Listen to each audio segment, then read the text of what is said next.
na wizi inapangwa namna hii. Wajue nani atakuwa contractor wa barabara hizo wanajenga, wapore. Wajue nani anatengeneza hizo dams ili wapore. Wajue nani atatengeneza stima kutoka wapi kwenda wapi, wapore. Kwa hivyo story ya Singapore Kenya hii ni wizi ya kuibia wa Kenya, kwa sababu wanajua ile limit ya kuomba pesa kutoka nje imefika mwisho.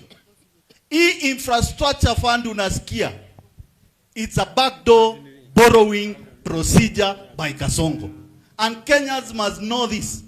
This is the worst and the biggest scam which will haunt this country forever. We must stand firm and say no to the Singapore story.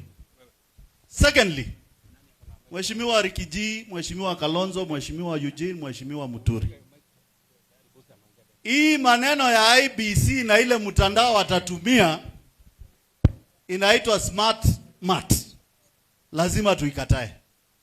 Lazima tuhakikishe Kenya imepata mtandao ya kupiga kura na hakuna kutoka kwa kituo ya kupigia kura. Tutamalizania pale primary school na ile resort itakuwa pale, ndio ya mwisho na ndio itatangazwa, na ndio itatangazwa mshindi katika hii group.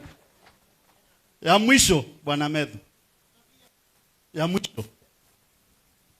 Hii maneno mnasikia Kasongo anaongea anapita hivi, anaongea anapita hivi, anaongea anapita hivi, anatusi hawa viongozi.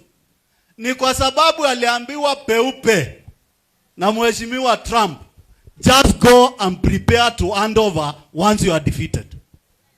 Na now is in deeper problems. Ile pesa yote iliibiwa Minnesota, na kuambia Kasongo, nyoa nywele yako na watu wako, kwa sababu Trump ataikujia hapa, na naona ukienda kama maduo. Mwenyezi Mungu awabariki.